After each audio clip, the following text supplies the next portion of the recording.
오늘도 예수님께서 공생애를 시작하시면서 첫 번째 말씀해 주신 이 산상수훈 중에 팔복에 관한 말씀을 이어가겠습니다.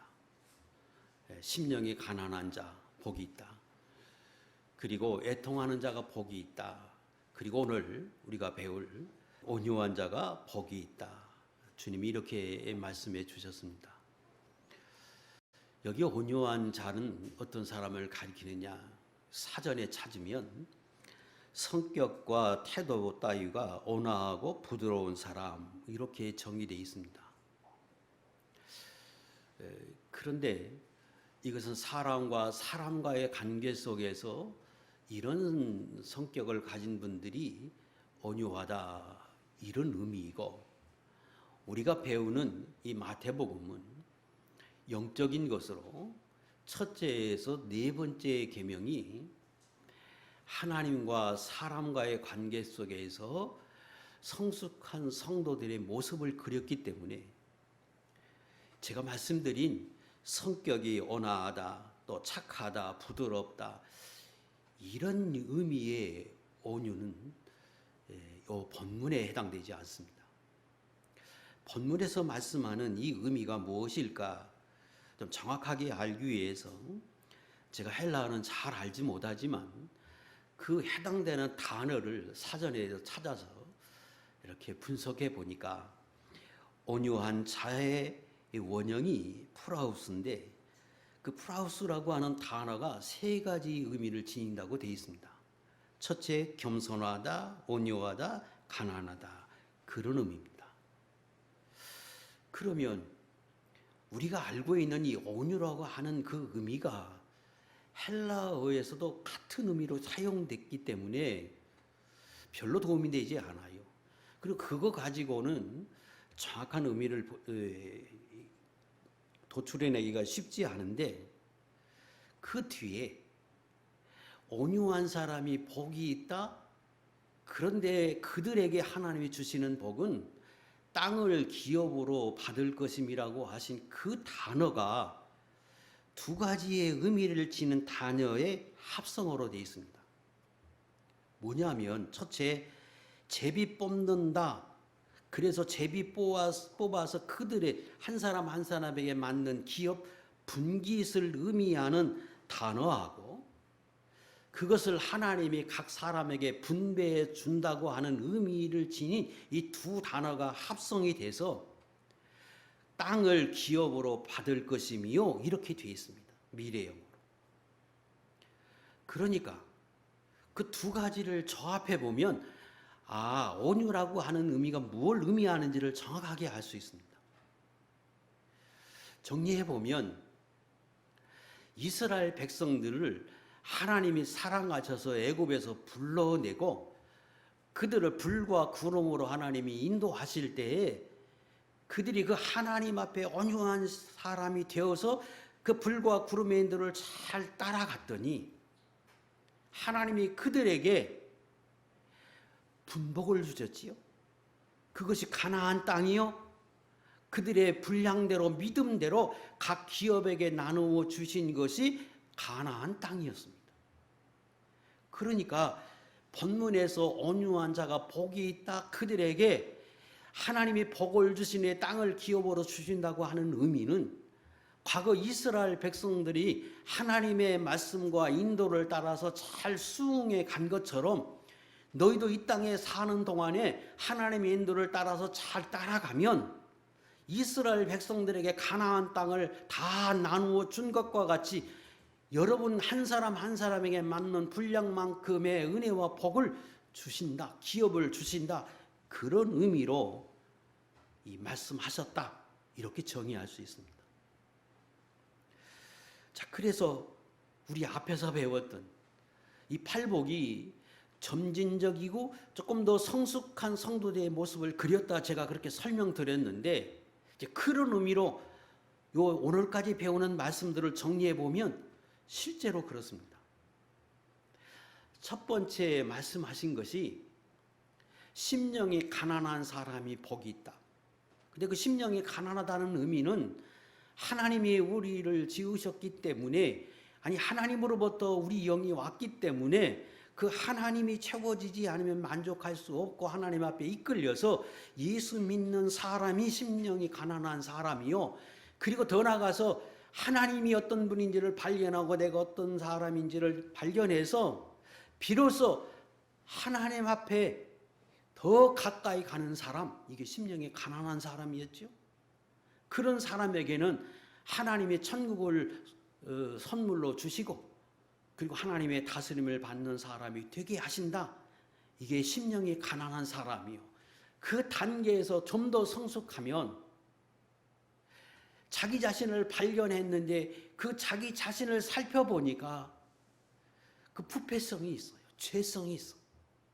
그럼에도 불구하고 하나님이 내게 은혜를 주어서 내가 거룩한 하나님의 자녀가 됐고 그 자녀가 된 이후에 내가 하나님의 말씀과 은혜 가운데 살아보려고 할 때 내가 참 연약해서 되지 못한 부분이 있어서 그게 잘 되지 않음으로 애통하는 사람,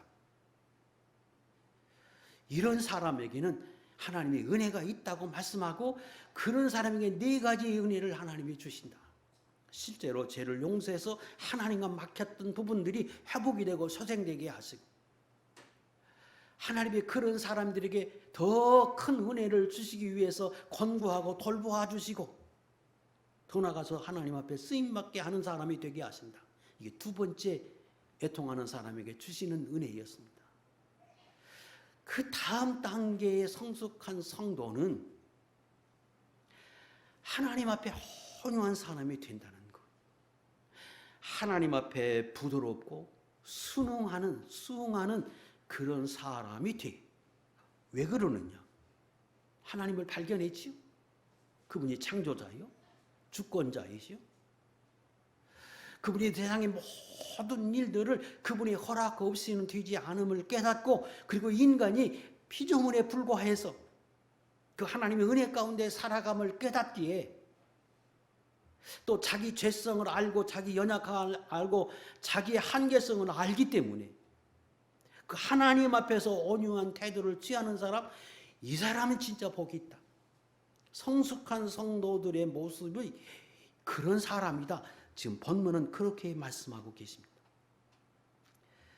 에스겔 48장 29절에 보면 이것은 너희가 제비 뽑아 이스라엘 지파에게 나누어 주어 기업이 되게 할 땅이요 또 이것들은 그들의 몫이라 주 여호와의 말씀이니라. 바로 하나님이 이스라엘 모든 백성들을 불러내신 이후에 이런 기업을, 은혜를 각각 주셨다. 근데 어떤 사람에게 어떤 분량만큼 주느냐? 하나님의 인도하심을 따라서 순응하면서 그 하나님의 주시는 말씀에 따라서 마치 이스라엘 백성의 불과 구름의 인도를 따라 가듯이 살아가는 사람들에게 하나님 그 기업을 궁극적으로 얻게 하신다는 거예요. 그러면 온유한 사람들은 본문에서 말씀하는, 성경에서 말씀하는, 하나님이 말씀하시는 온유한 사람들은 몇 가지 특징을 지닙니다. 아니, 이런 사람이어야 온유한 사람입니다. 첫 번째, 하나님의 뜻, 그 하나님의 뜻과 인도하심에 겸손한 태도를 취합니다. 예수님이 그러셨습니다.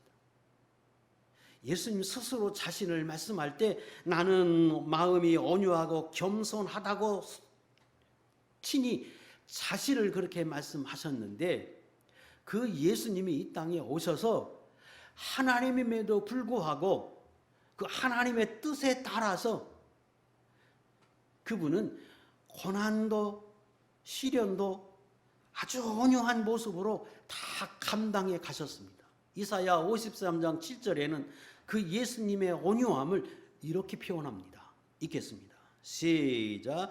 그가 곤욕을 당하며 괴로울 때에도 그의 입을 열지 아니하였으며 마치 도수장으로 끌려가는 어린 양과 털 깎는 자 앞에서 잠잠한 양같이 그의 입을 열지 아니하도다.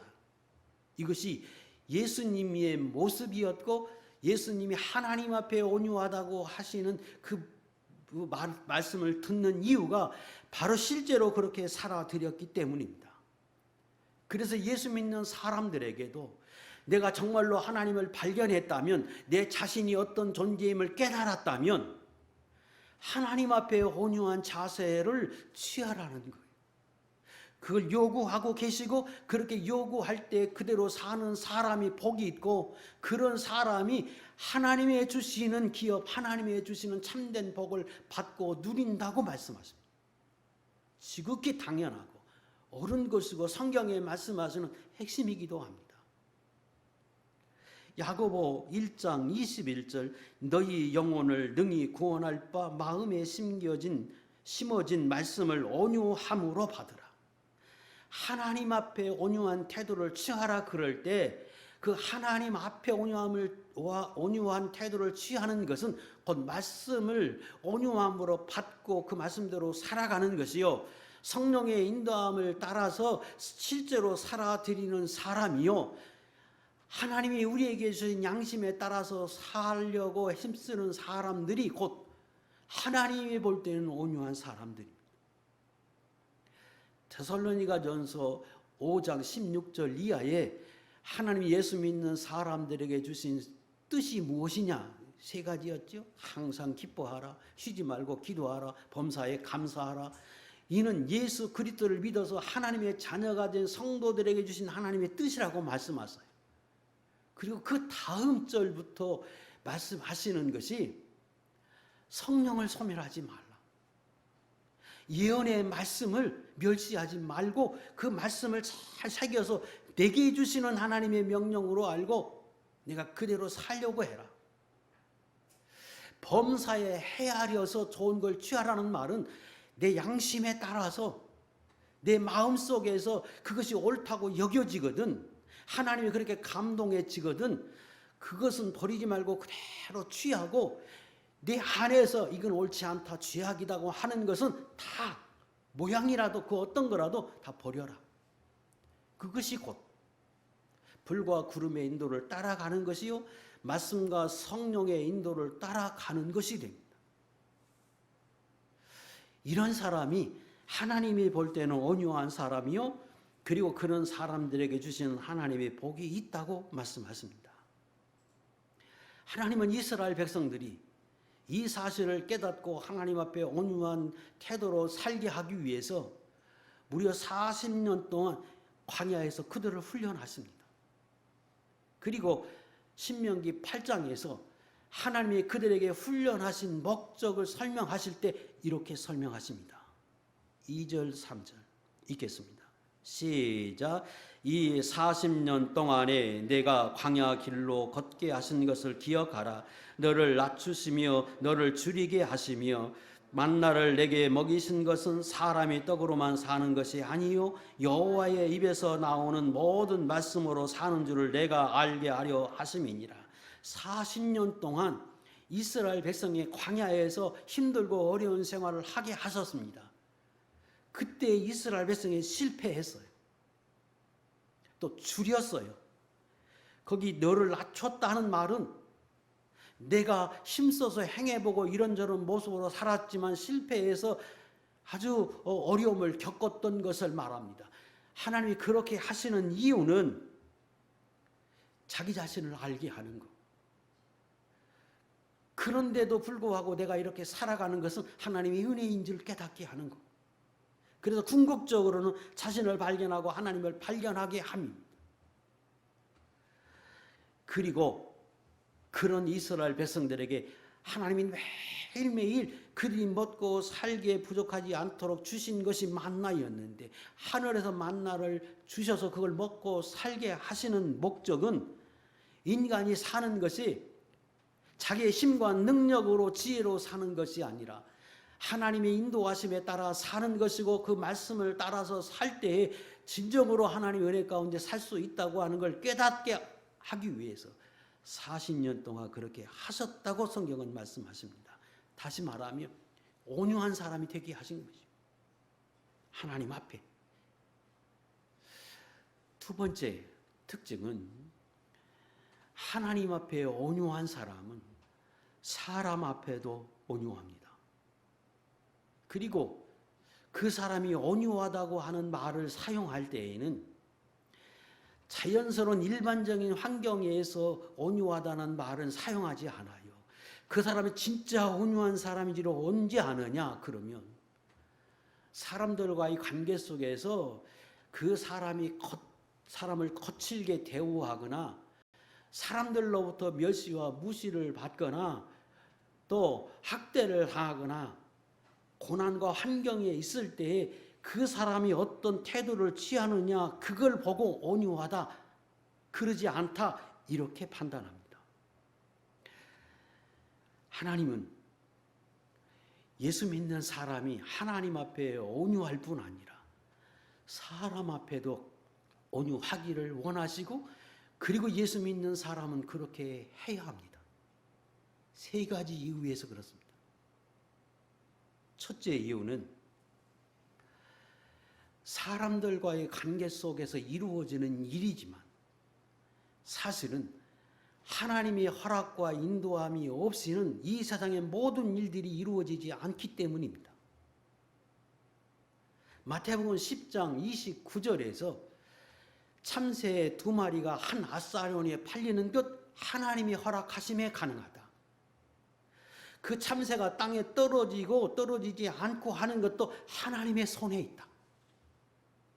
그래서 그 사람과 나와의 관계 속에서 그가 나를 거치게 대하고 무시하고 멸시하는 태도를 대할 때에도 그것이 하나님의 허락 속에 되어졌다고 하는 것을 믿는다고 하면 그때 온유하게 내가 행동해야 할 필요가 있습니다. 두 번째, 하나님이 이 모든 일을 아시고 보시고 공의로 판단해서 내게 은혜와 복을 주실 것을 믿기 때문에 우리는 그렇게 하라는 거예요. 나는 아무 잘못이 없는데 저가 일반적으로 나를 그렇게 대우하고 나를 거칠게 대할지라도 이때 내가 믿음으로 하나님 앞에 바른 태도로 취할 때에 아니 하나님이 볼 때에 내가 아름다운 모습으로 대하면 반드시 하나님이 그걸 보시고 내게 복을 주신다고 확신하기 때문에 그렇게 믿고 너는 온유한 사람이 되라는 겁니다.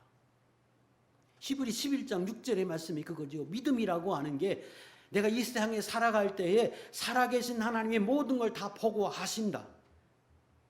내가 그렇게 살 때에 하나님은 반드시 복을 주신다. 하나님을 찾는 자들에게 상 주심을 믿는 사람, 이게 하나님이 기쁘시게 하는 믿음이라고 했으니까 그런 의미로 사람들 앞에 온유해야 한다. 세 번째, 그가 악을 행한다고 할지라도 너도 같이 악을 행하지 말고 로마서 15장 19절 이하에서 하나님께 맡기라 말씀하셨기에 내가 원수 갚지 말고 너는 대항하지 말고 너는 하나님께 맡기라고 말씀하신 그 말씀을 내가 믿음으로 시행하기 위해서 그렇게 해야 한다. 이게 성경입니다. 그렇기 때문에 어렵습니다. 자, 성경에서 두 사람만 제가 찾겠습니다. 두 사람은 죄를 범하고 난 이후에 그의 모습이 온유한 사람이라고 칭찬을 들었던 사람들인데 그리고 어떻게 살았는지 우리 성경을 한번 보겠습니다. 우리가 잘 아는 다윗이 하나님 앞에 우리아를 아내를 범하고 그리고 우리아를 전쟁에 나가 죽게 합니다. 그리고 그가 선지자를 통해서 책망을 받습니다. 그때 그 책망 속에서 내가 앞으로 더 많은 시련과 고난 속에 있다고 하나님 너를 징계할 거라고 말씀한 것을 다윗이 들었습니다. 그리고 실제로 다윗이 왕위에서 패하집니다. 아니 아들에 의해서 왕의 자리를 버리고 도망을 가는 신세가 되지요. 그때 그 사울의 집안에 있는 시므이라고 하는 이 종이 나와서 돌을 던지면서 다윗을 비난하고 저주합니다. 그때 아비새라고 하는 옆에 장관이 말하기를 저 개와 같은 저 사람이 어찌 내 왕을 이렇게 함부로 대합니까? 내게 명령하면 내가 당장에 가서 저의 목을 베겠습니다. 그럴 때 다윗이 이렇게 말합니다. 사무엘하 16장 11절 12절 읽겠습니다. 시작.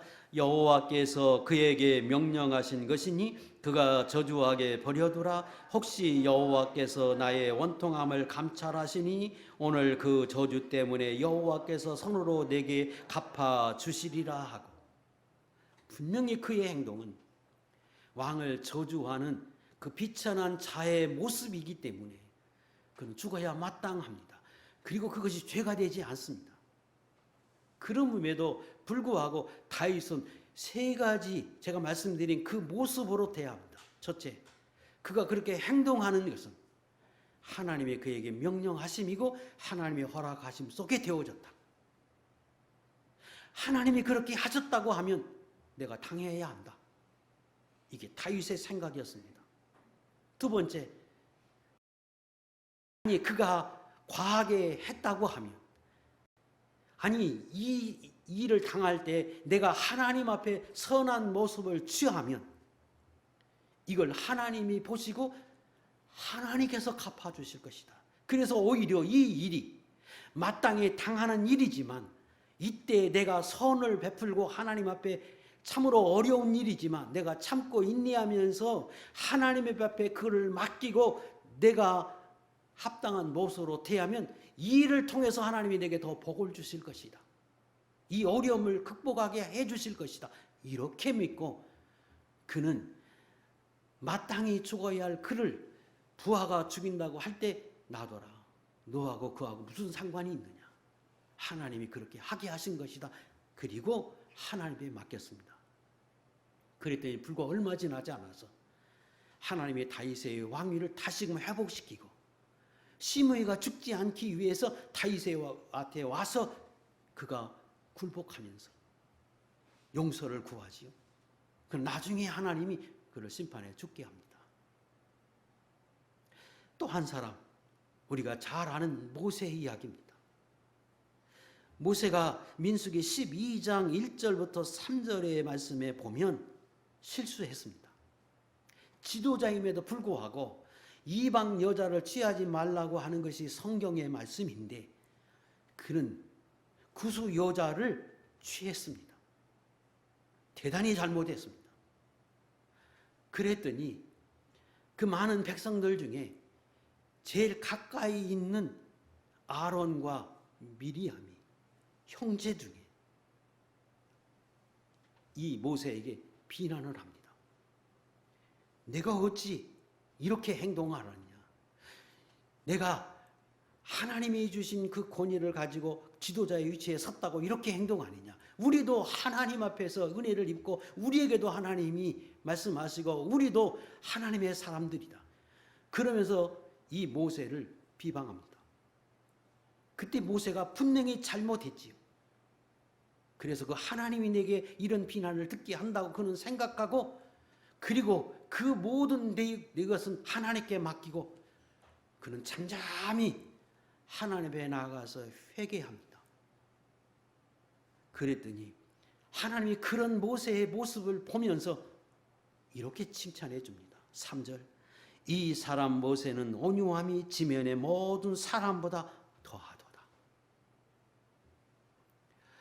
너의 모습이 참 온유한 모습을 지녔다 하고 칭찬해 주었습니다. 자, 저도 여러분도 우리가 이 땅에 살아가는데 하나님을 발견한 사람들이고 내가 어떤 사람인지 발견한 사람입니다. 그런 사람은 이 땅에 살아갈 때 하나님 앞에 좀 더 가난한 심령에 대해서 더 주 앞에 가까이 가는 사람이 돼야 하고 그리고 나의 연약함과 또 부패성을 깨달아서 그것 때문에 그렇게 살지 못함을 가지고 애통해 할 때 하나님 나를 좀 더 성숙하게 하고 능력을 주시고 힘을 주시고 은혜를 주어서 내가 그게 감당한 사람이 되게 하십니다. 거기서 더 나가서 우리는 온유한 사람이 되도록 해야 합니다. 그것이 하나님의 뜻이요 하나님 우리에게 요구하시는 것이기도 합니다. 여기서 우리가 특별히 명심하고 조심할 것이 몇 가지 있습니다. 첫째, 알아야 하는 것은 모세가 하나님 앞에 참으로 온유한 사람이다, 이렇게 칭찬을 들었는데 그는 처음부터 온유한 사람이 못 됐습니다. 아니, 어찌 보면 아주 온유하지 못한 사람인데 그가 하나님을 발견하고 하나님을 믿고 난 이후에, 하나님의 사람이 되고 난 이후에 그는 완전히 변화가 돼서 온유하기 때문에, 온유한 사람으로 변했기 때문에 하나님이 이렇게 칭찬하신 것입니다. 처음에는 그가 온유하지 못했어요. 그러나 그 온유한 사람이 되기까지 40년을 훈련을 받았습니다. 처음에 그는 대단한 열심과 믿음이 있음에도 불구하고 하나님 앞에 온유하지 못했습니다. 히브리 11장 24절 이하에 보면 모세가 장성하여 바로의 공주의 아들이라 칭함받기를 거절하고 도리어 하나님의 백성과 함께 고난받기를 잠시 죄악의 낙을 누리는 것보다 더 좋아하고 그리스도를 위하여 받는 수모를 애굽의 모든 보화보다 더 큰 재물로 여기고 하나님의 주시는 상 주심을 바라보면서 그는 모든 걸 다 버리고 하나님 앞에 믿음으로 살기로 결심하고 하나님 나라를 위해서 살려고 결심합니다. 참 대단한 사람이었지요. 그런데 그는 온유하지 못해서 하나님의 인도를 따라가기보다는 자기가 앞서 행합니다. 왜 앞서 행하느냐? 지식이 있어요. 그는 왕궁의 왕족으로 살았기 때문에 이 세상의 지식을 다 갖췄다고 자기는 생각했고, 이스라엘 백성은 그 어느 누구보다도 지도자로서의 자격이 있다, 자질을 가졌다고 그는 확신을 합니다. 그래서 그가 하나님의 인도를 기다리지 못하고 자기가 일어서서 자기가 앞서 행합니다. 하나님이 볼 때에는 온유하지 못한 모습입니다. 열심히 있음에도 불구하고 그는 실패합니다. 오늘 예수 믿는 저와 여러분도 잘못하면 우리도 그렇게 되기 쉽습니다. 열심히 있고 하나님 앞에 바로 하고 또 하나님의 뜻을 이루기 위해서 내가 뭐 좀 해보려고 할 때에, 그때에 하나님이 행하지 않음에도 불구하고, 하나님이 인도하지 않음에도 불구하고, 하나님의 때가 되지 않음에도 불구하고 내가 가진 지식에 의해서 내가 할 수 있다고 생각해서, 이것이 하나님의 뜻이라고 생각해서 내가 일어서는 것은 온유한 사람의 모습이 아닙니다. 모세가 자기가 그런 자질을 가졌다고 확신했고, 또 하나 그는 하나님의 뜻을 어느 정도 알았습니다. 부모를 통해서, 어머니를 통해서 계속해서 신앙교육을 받았고 400년 후에 이스라엘 백성을 인도하는 지도자를 하나님이 보내서 그를 통해서 인도하신다고 하는 것을 배웠고, 그리고 그가 너라고 하는 사실을 아마 이런저런 모습으로 그는 주지를 시켜서 그가 어느 정도 깨닫고 있었습니다.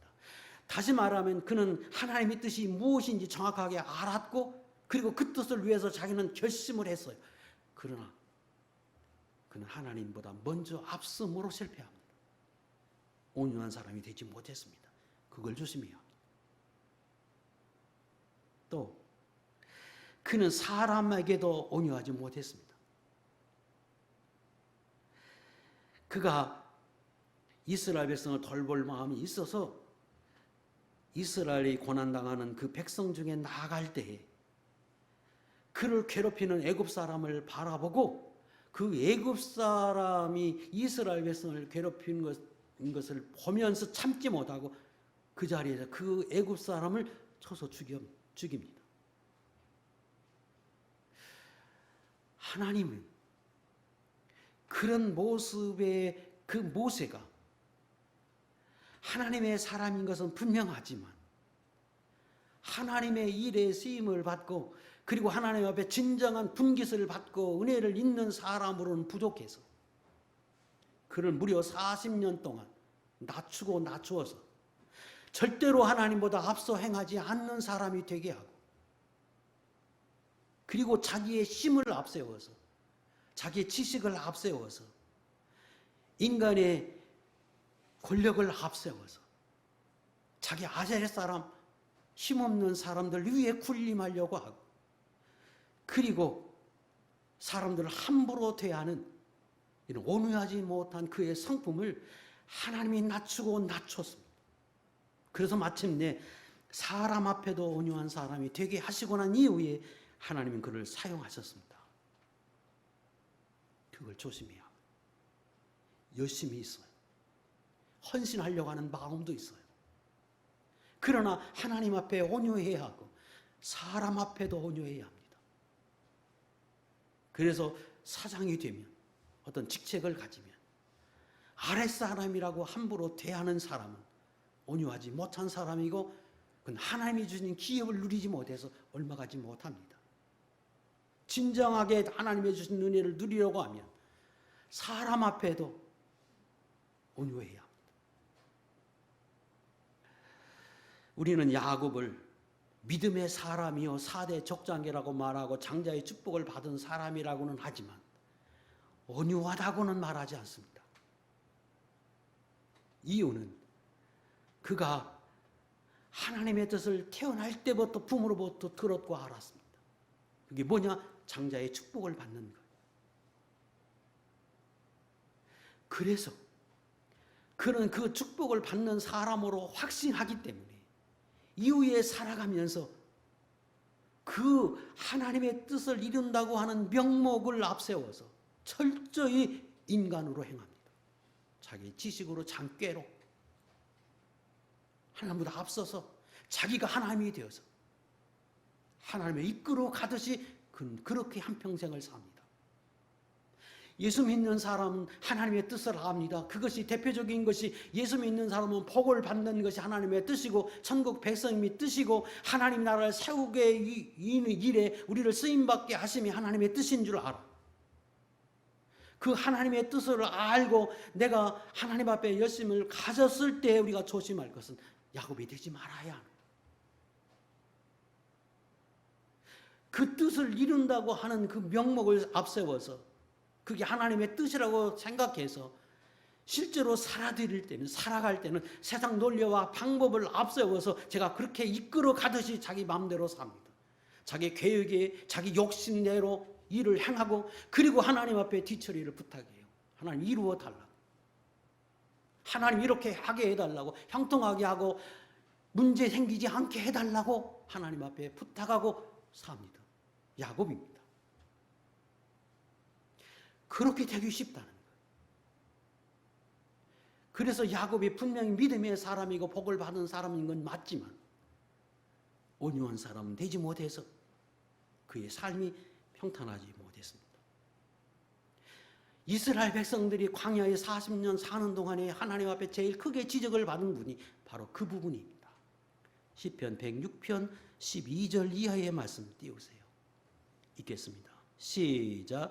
이에 그들이 그의 말씀을 믿고 그를 찬양하는 노래를 불렀도다. 그러나 그들은 그가 행하신 일을 곧 잊어버리며 그의 가르침을 기다리지 아니하고 광야에서 욕심을 크게 내며 사막에서 하나님을 시험하였도다.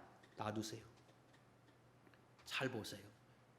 하나님이 이스라엘 백성에게 수많은 이적과 기적을 행합니다. 너무나 기쁘고 좋아해서 하나님 앞에 찬양하고 감사하며 노래 부릅니다. 그런데 곧 그걸 잊어버리고 그들은 하나님의 교훈과 가르침을 새기지 못하고, 그래서 하나님의 그 인도하심을 기다리지 못하고 또 다른 욕심으로 그들은 행합니다. 그리고 번번이 하나님을 시험하듯이, 여기 시험한다고 하는 말은 하나님이 살아계시면 인도해 주세요, 역사해 주세요, 이렇게 해 주세요. 자기가 욕심을 크게 내놓고 이런 삶을 살았다는 거예요. 이것이 온유하지 못한 이스라엘 백성의 모습이었고, 하나님은 예수 믿는 사람들에게도 얼마든지 이럴 수 있기에 우리에게 교훈해 주고 계십니다. 하나님은 인간과 사람과의 관계 속에서 4가지의 복을 말씀하셨는데 그 중에 3번째 그 온유한 복이 굉장히 성숙한 사람으로서 갖춰야 하는 거고 그게 쉽지 않은 일인데 그 온유한 사람의 모습을 갖출 때에 예수 믿는 사람으로서 하나님 앞에 참 성숙한 모습이라고 우리에게 말씀하십니다. 그런데 이게 쉽지 않아서 이스라엘 백성은 무려 40년 동안 훈련받습니다. 믿음의 사람들 야곱은 20년 훈련을 받습니다. 모세는 무려 40년 동안 훈련을 받아서 비로소 온유하다고 하는 말을 그가 듣게 됐습니다. 저는 여기 계신 모든 분들이 하나님 앞에 말씀을 듣고 깨닫고 그렇게 날마다 성숙한 모습으로 살아서 여기 계신 모든 분들은 하나님 앞에 온유하다고 하는 칭찬을 듣는 믿음의 사람들이 될 수 있기를 주의 이름으로 축복합니다. 진짜 온유하게 사신 분이 아까 예수님이라 그랬는데 그 예수님의 온유하심이 요한복음 5장과 8장의 말씀을 제가 여러 번 띄워드렸는데 그 말씀을 보면 예수님이 얼마나 온유하신 분인지를 알 수 있습니다. 그는 하나님이십니다. 그럼에도 불구하고 인간으로 와서 낮아져서 십자가를 지고 멸시를 받고 죽어야 한다고 할 때 그는 아무 반항 없이 그 하나님의 인도하심에 그대로 수응해 갑니다. 그리고 이 땅에 사는 동안에 그는 하나님의 모든 것을 다 아시는 분임에도 불구하고 그는 철저히 나는 스스로 아무것도 하지 않았다. 아무것도 할 수 없다. 말씀하셔서 오로지 하나님이 내게 보여주시는 대로 말씀해 주시는 대로 가르치시는 것 외에는 나는 행하지 않았다고 요한복음 5장 30절에서 말씀하고 요한복음 8장 29절에서 말씀하십니다. 얼마나 온유하신 분이었는지를 우리에게 말씀해 주십니다. 온유한 사람 하나님 어떤 복을 받는다고 말씀하셨느냐? 땅을 기업으로 받을 것임이라 말씀하십니다. 2가지 의미입니다. 천국에 들어갈 뿐 아니라 천국에서 그의 믿음대로 하나님이 기업을 상금을 주시고 인도하신다. 2번째, 이 땅에서도 그런 사람이면 하나님의 예비하신 하나님의 주신 복이 있다고 말씀하십니다. 하나님이 주시는 이 가나안 기업은 특징이 있어요. 하나님이 이 땅에서 복을 받는다 이렇게 말씀하지 않고 하나님이 가나안 땅을 기업으로 주신 것처럼 얻게 하신다고 하시는 이 말씀 속에는 3가지 의미가 있다고 저는 생각합니다. 첫째, 그런 사람에게 주시는 복은 그런 사람에게 하나님이 주실 때에 그 복은 그 사람에게 부족함이 없게 주시는 그 사람의 역량에 맞게 그 사람의 실력에 맞게 환경에 맞게 조금 더 부족함이 없게 주시는 복이 신명기 8장 7절로 9절의 말씀입니다. 네 하나님인 여호와의 명령을 지켜 그의 길을 따라가며 그를 경외할지라. 다시 말하면 이스라엘 백성이 광야를 40년 동안 불과 구름의 인도를 따라 가듯이 너도 그렇게 하나님의 인도하심을 따라서 경외하면서 따라가라. 그러면 내 하나님 여호와께서 너를 아름다운 땅에 이루게 하시나니 그것은 골짜기든지 산지든지 시내와 분천과 샘이 흐르고 밀과 보리의 소산지요 포도와 무화과와 석류와 감람나무와 꿀의 소산지라. 내가 먹을 것에 모자람이 없고 내게 아무 부족함이 없는 땅이면 그게 가나안 땅. 하나님 앞에 온유한 사람에게 복을 주시는데 그 온유한 사람에게 주시는 복은 이 땅에서 조금도 부족함이 없는 그 사람에게 조금도 부족함이 없는 복으로 주신다. 2번째, 가나안 기업을 말씀하신 그 복은 그렇게 주시는 그 복은 마치 천국에서 얻는 것과 같아서 조금도 막힘이 없고 조금도 불편함이 없고 즐겁고 기쁨이요 문제가 생기지 않는다는 것. 형통한 것. 천국에서 우리가 누리는 그 복이 얼마나 복된 거예요. 근심 걱정이 없는 것이죠. 이 땅에서 하나님이 가나안 기업으로 온유한 사람에게 복을 주시면, 그 하나님이 주시는 복을 받으면 그 복은 조금 더 부족함이 없을 뿐 아니라 정말로 기쁘고 평안하고 형통하고 막힘이 없게 하시는 복이. 시편 37편 11절 그러나 온유한 자들은 땅을 차지하며 풍성한 화평으로 즐거워하리로다. 하나님이 온유한 사람에게 땅을 주세요. 가나안 기업을 주세요. 그런데 그 기업은 풍성해요. 조금 더 부족함이 없어요. 화평해요. 막힘이 없어요. 다툼이 없어요. 그리고 즐거워요. 기쁨이 넘쳐요. 이것이 하나님이 주시는 온유한 사람에게 주시는 복의 특징입니다. 세 번째는 이 땅의 모든 것이 다 하나님의 것인데 온유한 사람으로 살 때 그 사람에게 주시는 그 복을 받으면 이 세상의 모든 것이 다 그 사람에게 주신 것처럼, 이 땅의 주인공처럼, 천국에 예수 믿는 사람이 가면 주인공이 돼서 사는 것처럼, 이 땅에서도 이 세상에서도 주인공이 돼서 사는 것처럼 살게 하신다. 하나님이 그런 복을 주시는 오너십이라고 그러지. 있어도 내가 그것을 다 누리고 살지 못하는 것이 보통 인간의 모습인데, 하나님의 주시는 것이면 그것이 너무나 평안하고 평탄하고 그리고 내게 맞고, 그래서 그걸 충분히 누리는데 조금 더 부족함이 없는 이런 복이.